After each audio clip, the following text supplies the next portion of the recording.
اس کے افسانے سن کے رابن ہوڈ کے کارنامے یاد آتا. افسانے یعنی کہ کہانیاں سن کے کس کی یاد آتی ہے؟ Robin Hood. انگریزوں کے خلاف اس کے دل میں کس قدر نفرت ہے؟ رابن ہوڈ کون تھا؟ رابن ہوڈ کیا تھا؟ امیروں سے لوٹتا تھا اور غریبوں میں بانٹ دیتا تھا، یعنی کہ غریبوں کی کیا کرتا تھا؟ وہ مدد کرتا تھا. کوئی 5 مہینے حکومت ہوگی، مگر اس 5 مہینے میں وہ اودھ کے دربار کو انگریزی اثر سے بالکل پاک کر دینے میں تقریباً کامیاب ہو گیا تھا. یعنی کتنے اس نے برس حکومت کری اودھ میں؟ یعنی کہ اودھ کہاں ہے بیٹا آج کے دور میں؟ لکھنؤ میں. اس نے کتنے برس حکومت کری؟ 5 مہینے کری، لیکن اس دور میں ہی انگریزوں کو وہاں سے دور اس نے کر دیا تھا.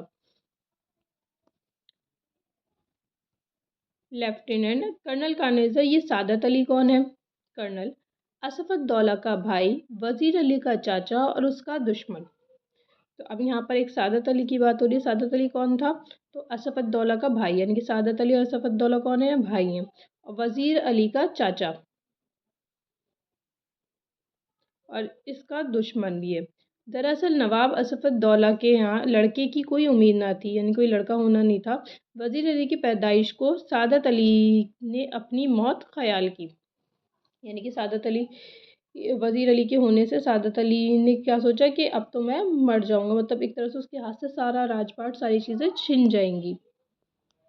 یہاں پر دیکھیے آپ کو دکھایا گیا ہے کیسے دونوں کرنل کارلنسر اور لیفٹیننٹ دونوں بیٹھ کے اندر باتیں کر رہے ہیں اور سپاہی یہاں پر باہر کھڑا ہوا ہے. آگے دیکھتے ہیں کیا باتیں ہو رہی ہیں ان کے بیچ میں. لیفٹیننٹ. مگر سعادت علی کو اودھ کے تخت پر بٹھانے میں کیا مصلحت تھی؟ مطلب کیا پریشانی تھی؟ کرنل. سعادت علی ہمارے دوست ہیں اور بہت عیش پسند ہے. سعادت علی کیا ہے؟ دوست، یعنی کہ انگریزوں کے دوست ہیں. اور جو وزیر علی تھا وہ انگریزوں کے بالکل خلاف تھا. اس نے ہمیں اپنی آدھی مملکت دے دی ہے اور اس سے 10 لاکھ روپے نقد. اب وہ بھی مزے کرتا ہے اور ہم بھی. یعنی کہ سعادت علی نے کیا کرا کہ اپنی جو آدھی ملکیت تھی وہ کس کو دے دی؟ انگریزوں کو دے دی، اور 10 لاکھ روپے نقد تو ان سے لے لیے. تو اب وہ بھی مزے کر رہا ہے اور وہ بھی انگریز بھی مزے کر رہے ہیں. کیوں؟ دیکھو ان سے پیسے لے لیے، اب وہ نہ انگریز جو بھی کرے، اپنی منمانی کریں، کچھ بھی کریں، وہ کچھ نہیں کہہ سکتا ہے. لیفٹیننٹ. سنا ہے وزیر علی افغانستان کے بادشاہ شاہ زماں کو ہندوستان پر حملہ کرنے کی دعوت دے رہا ہے. کرنل. افغانستان کو حملے کی دعوت سب سے پہلے اصل میں ٹیپو سلطان نے دی تھی، پھر وزیر علی نے بھی دی، اسے دلی بلایا، اور شمس الدولہ نے بھی. یعنی کہ افغانستان سے مدد لے رہے تھے، افغانستان کے بادشاہ شاہ زمان سے، اور یہ وزیر علی نے بھی کری تھی اور ٹیپو سلطان نے بھی. لیفٹیننٹ. کون شمس الدولہ؟ اب یہ شمس الدولہ کون ہے وہ اس کے بارے میں پوچھتے ہیں. کرنل. نواب بنگال کا نسبتی بھائی، یعنی کہ بنگال کے جو نواب تھے ان کا وہ بھولا بھائی، بہت خطرناک آدمی ہے، یعنی کہ انگریزوں کے خلاف ہے وہ بھی. لیفٹیننٹ. اس کا یہ مطلب ہوا کہ کمپنی کے خلاف سارے ہندوستان میں ایک لہر دوڑ گئی ہے، یعنی کہ سب انگریزوں کے خلاف ہیں پورے ہندوستان کے لوگ. کرنل. جی ہاں، اگر یہ کامیاب ہو گئے تو بکسر اور پلاسی کے کارنامے دہرائے جائیں گے. یعنی کہ جو بکسر میں ہارے تھے اور پلاسی میں ہارے تھے وہ دوبارہ سے ہو جائیں گے، اور کمپنی جو ساکھ لارڈ کالیو کے ہاتھ میں حاصل کر چکی ہے. یعنی کہ لارڈ کالیو نے کمپنی کو بہت ساری چیزیں دلوائی ہندوستان میں، اور لارڈ ویلزرلی کے ہاتھوں وہ سب کھو بیٹھیں گے، یعنی کہ وہ ساری کی چیزیں وہ گوا بیٹھیں گے. اب ان کے ہاتھ سے ہندوستان چلا جائے گا. لیفٹیننٹ. وزیر علی کی آزادی بہت خطرناک ہے، ہمیں اس سے کسی نہ کسی شخص کو گرفتار کر لینا چاہیے. یعنی جب تک وزیر علی ہے وہ ہمارے لیے کیا ہے؟ خطرہ ہے. کرنل. پوری ایک فوج لیے اس کا پیچھا کر رہا ہوں اور برسوں سے ہماری آنکھیں اسے دھول ڈالے انہی جنگلوں میں پھر رہا ہے اور ہاتھ نہیں آتا ہے. یعنی کہ کافی سالوں سے ہم اس کے پیچھے ہیں لیکن ہمارے ہاتھ نہیں آ رہا، ہم کب سے یہاں تاک لگائے بیٹھے ہیں. اس کے ساتھ چند جاں باز ہے، مٹھی بھر آدمی، مگر یہ دم خم، مطلب اتنے سے لوگ ہیں لیکن ان میں بہت زیادہ بہادری ہے. لیفٹیننٹ. سنا ہے وزیر علی ذاتی طور سے بہت بہادر آدمی ہے، یعنی کہ جو ایک پرسنل ہے وہ ایک ایز اے شخص وہ کیا ہے؟ بہت زیادہ بہادر ہے. کرنل. بہادر نہ ہوتا تو یوں کمپنی کے وکیل کو قتل نہ کر دیتا. وہ بتا رہا ہے کہ اس نے ایک کمپنی کا جو وکیل تھا اس کو قتل کر دیا، بہادر تھا تبھی کیا۔ لیفٹیننٹ، یہ قتل کا قصہ کیا ہے کرنل؟ کرنل، قصہ کیا ہوتا؟ وزیر علی کو معزول کرنے کے بعد ہم نے اسے بنارس پہنچا دیا اور 3 لاکھ روپے کا سالانہ وظیفہ مقرر کیا۔ تو اب وزیر علی کو معزول کے لیے گرفتار کر لیا اور ان کو بنارس پہنچا اور کیا کہا، 3 لاکھ روپے آپ ہمیں سالانہ وظیفہ مقرر کریں گے۔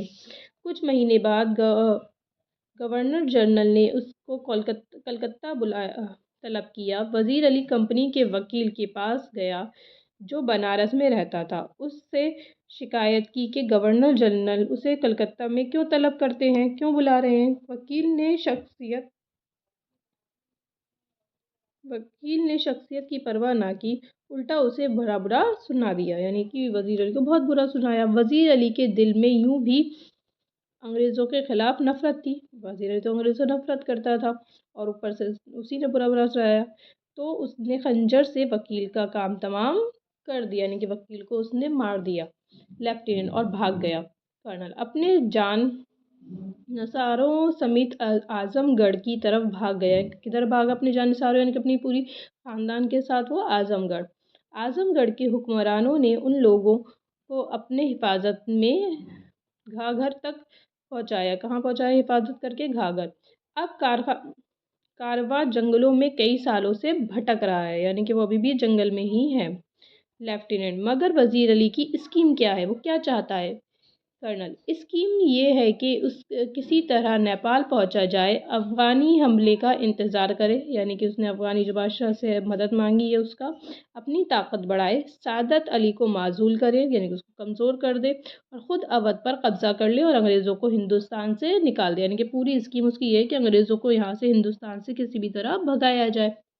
لیفٹیننٹ، نیپال پہنچا تو ایسا مشکل نہیں، ممکن ہے پہنچ گیا ہو، یعنی کہ وہ اندازہ لگا رہے ہیں کہ اتنا مشکل بھی نیپال پہنچنا، پہنچ بھی سکتا ہے۔ کرنل، ہماری فوجیں نواب سعادت علی خاں کے سپاہی بڑی سختی سے اس کا پیچھا کر رہے ہیں، یعنی کہ سعادت علی کے سپاہی اور انگریزوں کے سپاہی دونوں مل کے کر رہے ہیں۔ ہمیں اچھی طرح معلوم ہے کہ وہ ابھی جنگلوں میں ہی ہے، یعنی کہ انہوں نے اتنا پتہ لگا لیا ہے کہ وہ ابھی جنگل سے نہیں نکلا ہے۔ ایک گورا سپاہی تیزی سے داخل ہوتا ہے، انگریز آتا ہے اور گورا سپاہی کیا کہتا ہے، سر۔ کرنل اٹھ کر، کیا بات ہے؟ گورا سپاہی، دور سے گردہ اٹھتی دکھائی دے رہی ہے، گردہ یعنی کہ دھول آ رہی ہے۔ کرنل، سپاہیوں سے کہہ دو تیار رہے، یعنی کوئی حملہ کرنے بھی آ سکتا ہے۔ سپاہی سلام کر کے چلا جاتا ہے۔ لیفٹیننٹ، جو کھڑکی سے باہر دیکھنے میں مصروف تھا کہ کون آ رہا ہے، وہ دیکھتا ہے۔ گرد ایسی اڑ رہی تھی جیسے پورا ایک قافلہ چلا آ رہا ہو، قافلہ یعنی کہ پورا ایک گروہ۔ مجھے تو ایک ہی سوار دکھائی دے رہا ہے، یعنی کہ ایک ہی ہے، زیادہ نہیں ہے۔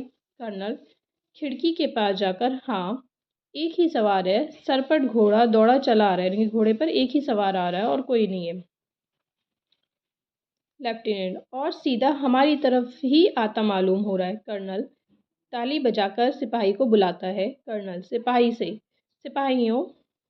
سپاہیوں سے کہو اسے سوار پر نظر رکھا کریں کہ کس طرف جا رہا ہے، یعنی کہ وہ جو سوار آ رہا ہے وہ کدھر جا رہا ہے۔ سپاہی سلام کر کے چلا جاتا ہے۔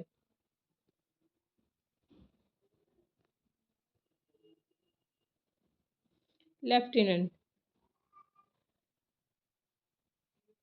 شبہ کی کوئی گنجائش نہیں، تیزی سے وہ اسی طرف آ رہا ہے، یعنی کہ اب ہم کوئی اس میں وہ نہیں ہے، دو رائے نہیں، وہ ادھر ہی آ رہا ہے۔ ٹاپوں کی آواز بہت قریب آ کر رک جاتی ہے، ٹاپوں یعنی کہ گھوڑوں کے پیروں کی آواز۔ سوار باہر سے، مجھے کرنل سے ملنا ہے۔ گورا سپاہی چلا کر، بہت اچھا۔ سوار ابھی آہستہ بولو بھائی، آہستہ بولو۔ گورا سپاہی اندر جا کر، حضور سوار آپ سے ملنا چاہتا ہے۔ کرنل بھیج دو۔